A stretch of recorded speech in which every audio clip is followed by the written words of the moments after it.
So what's happening here? So at the bottle bottling and packing. So he said the bottles are wrapped with individual labels filled with the juice, Yakult, capped with a foil lid, sealed and transferred along a conveyor belt to a packaging facility. Single bottles are sorted into groups of 5 and shrinked, or 10 and shrinked in a propylene bag film. It is then grouped together and wrapped again in polyethylene film, forming a carton of 50 bottles. Okay, so if you look at it now, it is capped with a foil lid. You understand? So that foil will like seal the packaging material. Then before you now apply the cap on it. You understand? Now the thing is, if it will be a CCP if you don't have something that removes the defective cap after it. You understand? Defective caps. Yes. Like maybe after you feel, the thing moves. Yes. It's if it's not well sealed, what do you think happens to the product? Yeah, so it can be contaminated. Because this is juice. Juice, they can spoil easily. Once it's exposed, once it's compromised, they can spoil easily. You just see before you know it will start foaming. And before you know it, the taste will go bad. You understand? So you need to have something after the filling that will remove defective cap. So caps, if a cap is caps, defective seals or caps, right? Yes. So that thing will be like a sensor for every bottle that is passing. It will look at the cap in all dimension, from top, side, under. You understand that the cap? So if the cap is not well applied, then the machine will knock it off. You understand? So it's because even if you take that product, if you don't put it and it goes to the warehouse, after some days you just see leakage. You just see that the whole pallet will be wet with juice. So it will give you an indication that you're having leakages. But if you have even as tiny as micro leakage because of improper sealing, you can compromise your product. You understand? So this time now, we are going to assume that, of course, the company is going to have a cap, a defective cap sensor. Yeah. You understand? Or machine. I don't know what the name we can call. I don't know what we can call the name. Yeah, but so it's like a sensor that we can check that leads, if the leads are closed or. You understand?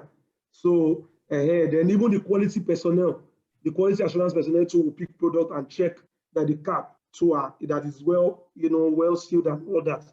So I think there should be a control. You understand? After the bottling and packing. You understand? Because if they don't have it, you have to recommend it to the company. But in this case, this place would be a CCP if you don't have the control, if you don't have such control. It will be a CCP. You understand? Because if there's a micro leakage and a consumer consumes it, it could be poisonous. Yes, poisonous. You understand? Yeah, that's Hello, yeah. Hello, yeah. Do you guys get or do you share? If you share a contrary opinion, please let me know. No. So it's clear now because I've looked at it from the point that a control should be put in place for that's for lead checking, like closures for checking. Closure. Yes. But if it's not provided, then it means that place will be a CCP. So what do we now call it? Yeah, but I think because of the effect, and it's the last part to this, I think it should be a CCP. Because so, but what if they have a cap up, a sensor, a machine, that can detect and remove a defective cap? Oh, if it can, okay, yeah, then it's an OPRP now. Okay. It can be an OPRP. As if we have something that can eliminate the missing caps. Yes. Missing cap. If you have it, then that means that cap applicator will now be a CCP. You know, because after there, the product, the guys, after there, it will now be that they will pack it into the carton. And it's going straight to your warehouse, from your warehouse to the market. Yes. You understand? So sometimes when you are doing passive studies for a manufacturing plant, you also give a recommendation that, see, if you don't put this, then this place will become a CCP. If you don't put this in place, this place will become a CCP. And if it's a CCP, any failure here will mean that you have to put product on hold. You understand? You have to carry out tests. And most of the times, you may end up destroying those products because it's a critical risk.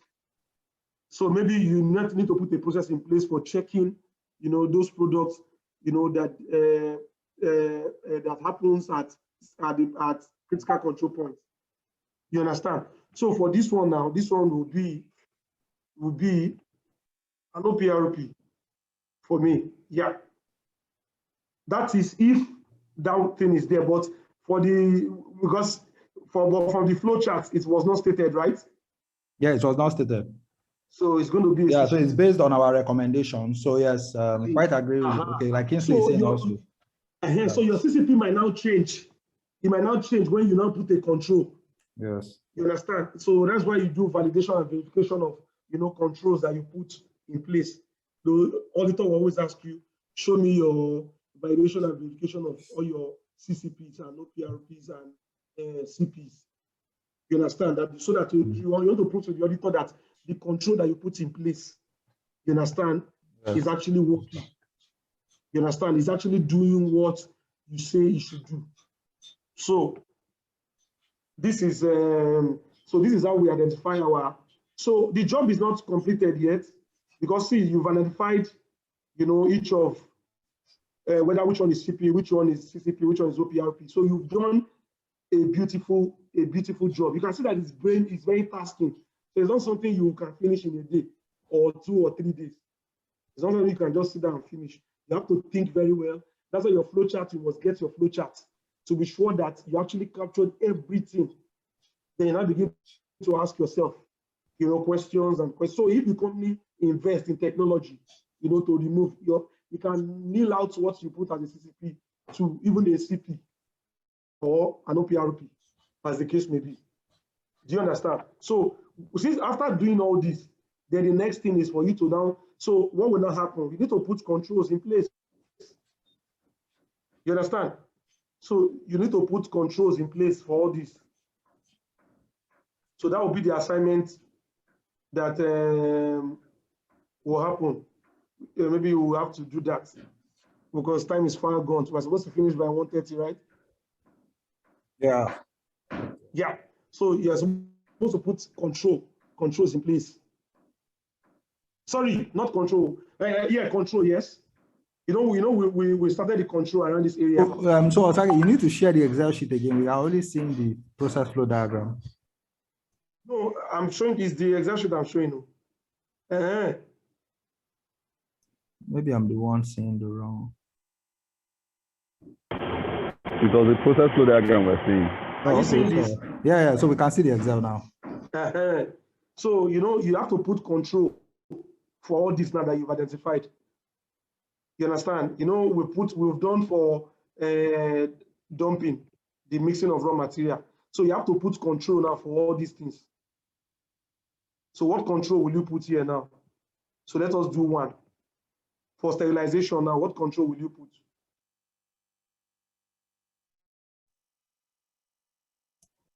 Control for me for sterilization is how do we ensure that the temperature is always at greater than 80 degrees. So we can put a thermostat. Thermostat to always regulate temperature. You know, thermostat that would or a screen that would tell you the temperature. Yes, it will tell us the temperature, and we'll put a limit, a control limit for it. So we can say at 85 an alarm. Correct. So take it back to 90. So if at this table here, you can divide it into two: the control, then the critical limit. Yes. So you have to put critical limits for all your, okay, so let me just, so you guys will do it yourself. So here I'll just put critical limits. Critical limit. You put it here. So your critical limit. So critical limit here for your sieve is what? Maybe less than 0.2. So do we need to put critical limits for OPRPs too, or is just for CCPs? So you have to put if it's measurable. If it's measurable, you have to put a limit there. Okay. You understand? If it's measurable, you have to put there. And if it's not measurable, of course, maybe it now be acceptable or non-acceptable. Acceptable or non-acceptable. So for like this one now, for this area now, you call it OPRP. You understand? You have a control here, and your sieve must have a size. If you go and put a sieve of 0.5, particles will enter now, so you compromise the whole thing. Somebody is making noise. Yeah, I'm muted. Are you getting me, Dominic? Yes. So you can, all these controls can be measurable or non-measurable. Like for example now, your date coding machine. Can you say you want to, your date coding machine can be either legible or it's not legible? Abi? Coding. Yes. Either the coding is legible or it's not legible. So if it's measurable, you have to put the critical limit. You understand? So for your thermostat now, for the sterilizer now, you have to put your limit. For example, 80 plus or minus, maybe plus or minus 1.5 degrees C. You understand? You have to put it there, the critical limit. So what monitoring will you now put? Monitoring. So what monitoring will you now put in place? So, yeah, we can put so what monitoring? To monitor the sterilizer, you know, as a quality person now, so or the sterilizer operator. So the sterilizer operator will have to be doing what? So this will be physical check and recording. No, sterilizer, sterilization. That's to monitor the temperature, right? Yes. Yeah, to monitor. So what do you do? So we can appoint personnel like quality to check, maybe 30 minutes, every 30 minutes or hourly. Sterilizer monitoring record will be here. So the type of record you will use. Then who is going to hygienist can do that. Or maybe the sterilizer operator. So Kingsley is also saying that we can use audio alarm systems. You see monitoring. Now. So I can wait. So monitor controls. Okay. Sterilizer operator. Sorry, the frequency can be hourly. So monitoring.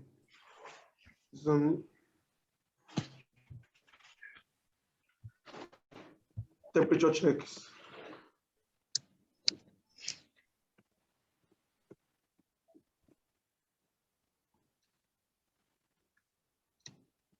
Do we get it now? Yeah, that's correct. So you have the critical limit, you have the monitoring that will be done there. The frequency, is it hourly, is it daily, is it, you know, then who's responsible for it? Then what kind of record, you know, will you use? You can see how we are developing this table. So you can see that it's not one day, it's not a day's job.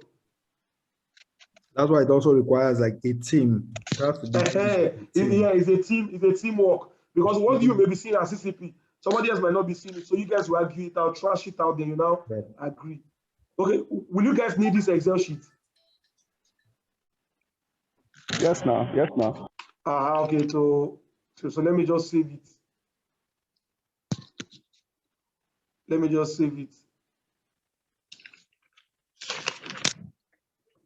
Save.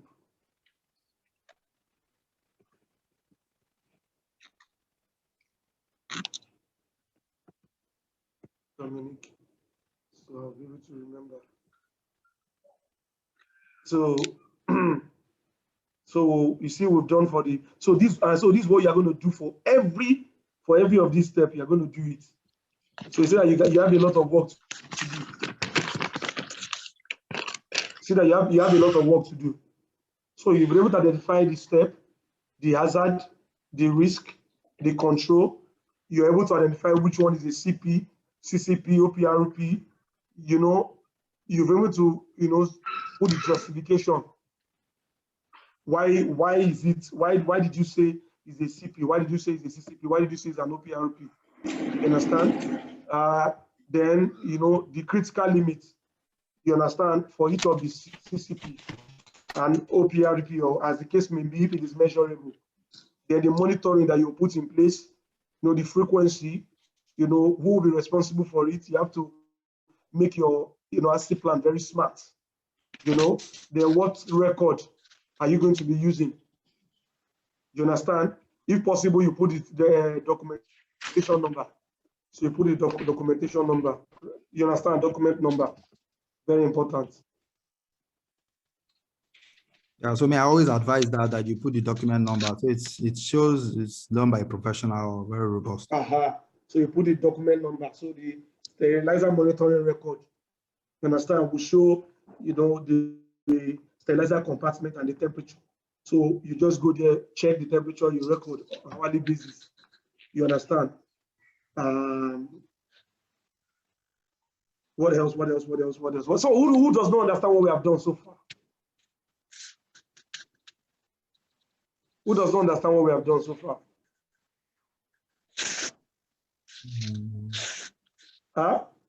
Who does not understand though? So everybody understands, Abby? Yeah, I think nobody has said no. So the thing is, like I said, for your for your CCP, the critical limit and the tolerance, you need to put in place your so after doing that, then you also need to put your hold on. Did I stop sharing the screen? Can you see my screen?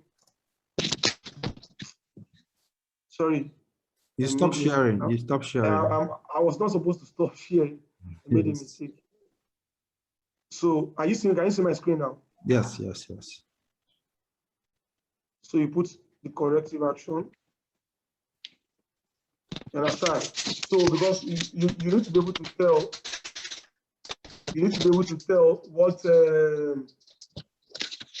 what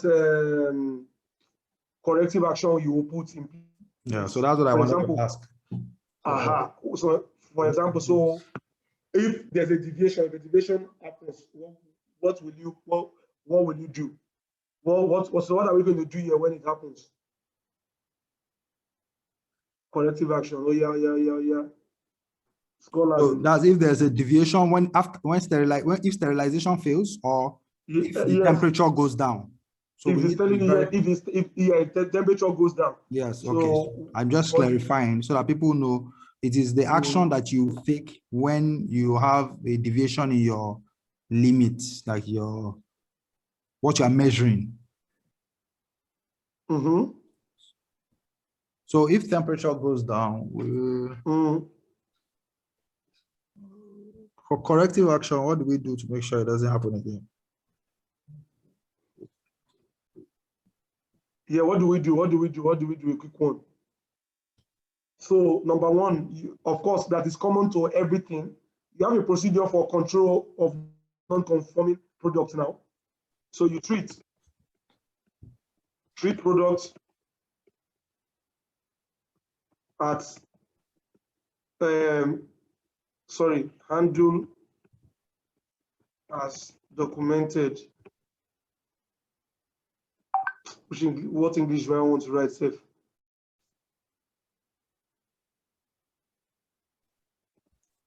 Management. as documented in the management of NC. I believe everybody have a procedure for managing non-conformance. Yes. So another corrective action might be that, okay, you may just need to adjust. Wait, let me take this one.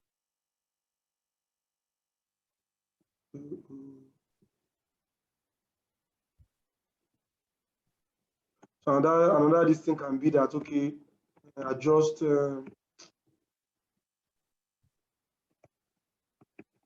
temperature or thermostat. Okay, someone is saying adjust thermostat temperature. Yeah, then you can even do they call it tracing. What's the name? I forgot it. That you're able to, okay, adjust the temperature of thermostat is enough. Yeah. So this one is sufficient enough. Handle, if products are generated in this area, you need to handle according to your management of NC. What do? You isolate. If there are products, if products is affected, you isolate those products. So you now say, okay, maybe you can rework if your process permits that you can rework, or you destroy. You understand? If you know that you cannot reuse, or you carry out further tests or checks on them to see that whether you can salvage or not.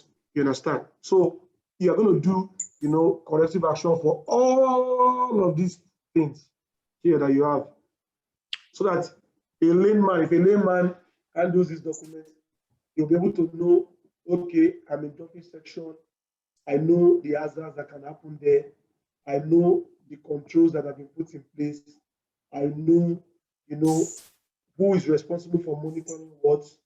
I know whether I know the categorization of my section where I work, whether I can identify the CP or OPRC in my section, as the case may be. I know what the critical limits are, if it is measurable or not measurable.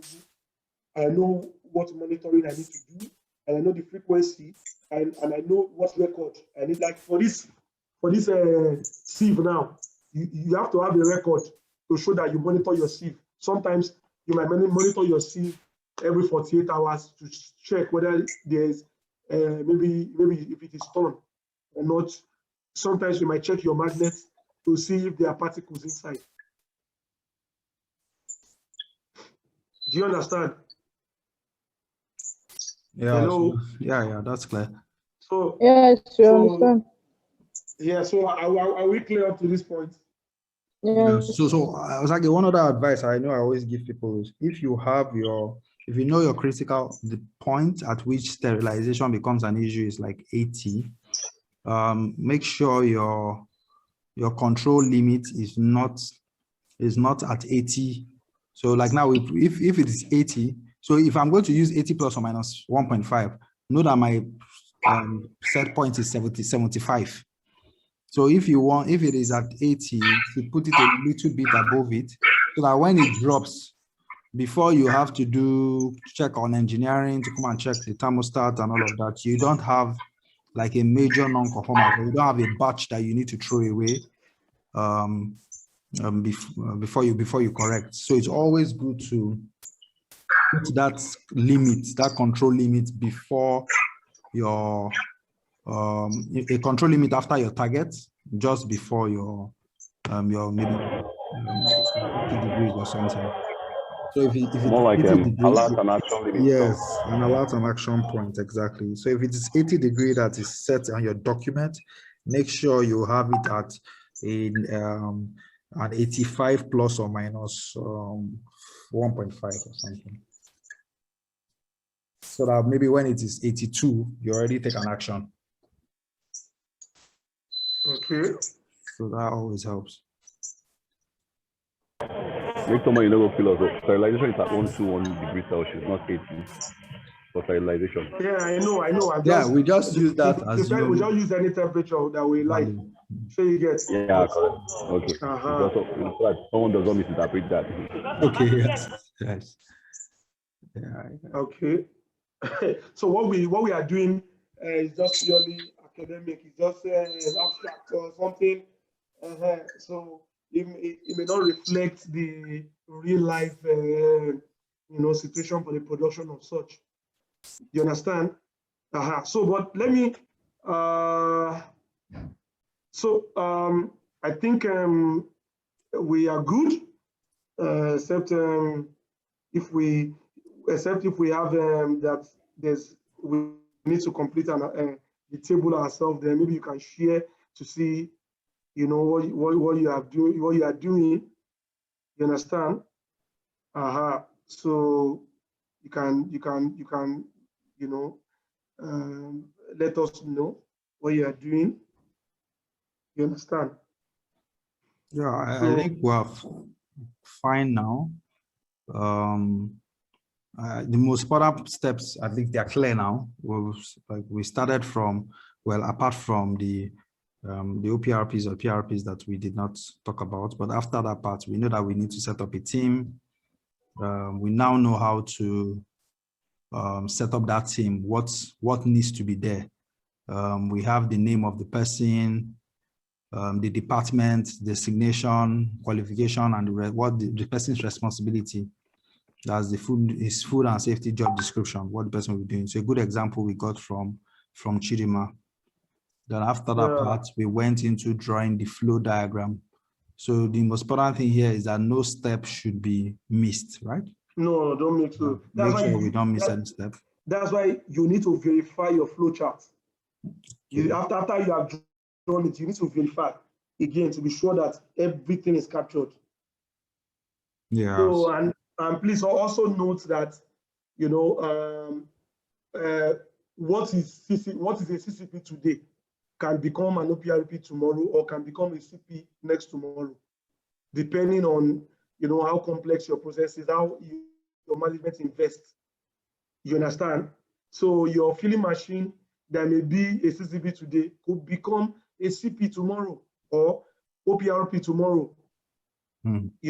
Depending on how well your company is able to invest. We talked about filling machine, that if you don't seal very well, it can cross contamination can happen because your product is not exposed, and if somebody consumes it, it could result to health hazard. You understand? So that's why your sealing or filling process is very, very critical. But if you have that after the product leaves the filler, there is a machine that has a sensor that's able to look at the filling head, the sealing integrity, and say, okay, it is okay, this one can go, no, this one cannot go. Then your filling machine can become an OPRP or CP based on what the HACCP team agrees, or using the decision tree, or while your the sensor that knocks off microchips or leakages or improper sealing will now become a critical control point. So it's very, very important. So that's all I have to say. So I will send this template to Dominic so you can practice with it, complete it. Then yes, maybe everyone can look at it again at other time, but not in a gathering like this again any longer, to see progress, to be able to be sure that. So what I will charge you is that go to your factory. If you're not the quality system manager, or you can ask the quality manager that you need to see your HACCP plan. So I think if you are shown your HACCP plan, it will begin to make sense to you based on what we have done today. Yes. Yeah. So don't just go and relax on what you have learned now. Just go and ask that, please, just ask the person, please, can you show me our HACCP plan? I want to see something, By the time you go through it, it will make a lot of sense to you. You'll be so surprised that you maybe even be the one correcting them for a lot of mistake.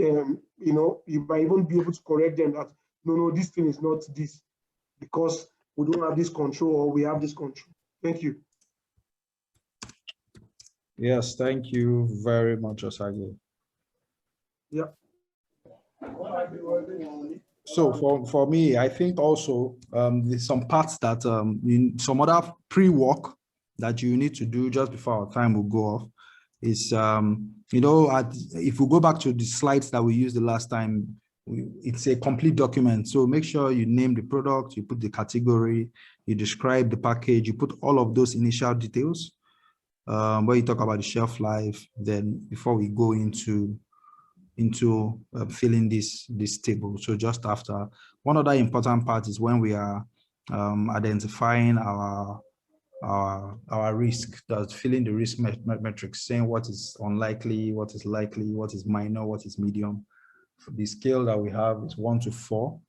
So also filling that part will help very well to tell us to help our decision tree. So at least we know what is high risk, what is medium, and what is low risk.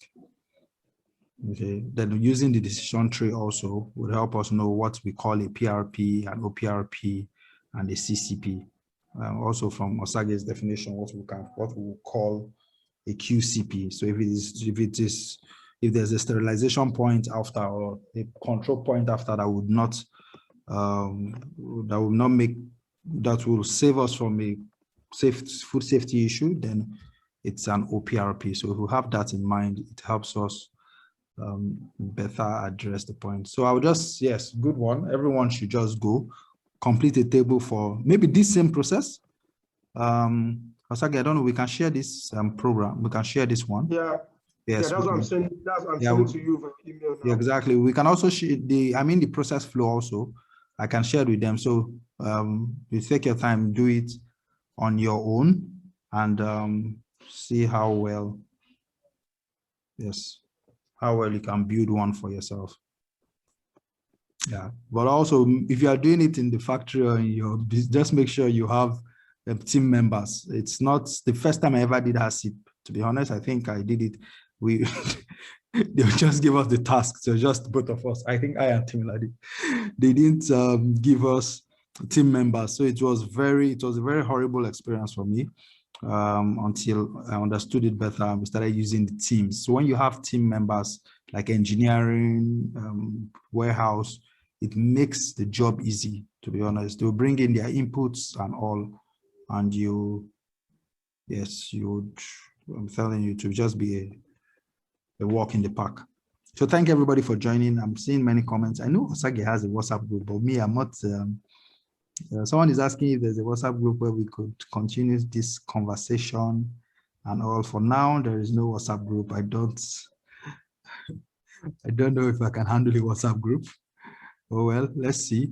I'll talk to somebody who can. But I know Osage has one that is functional, so we can all join that one.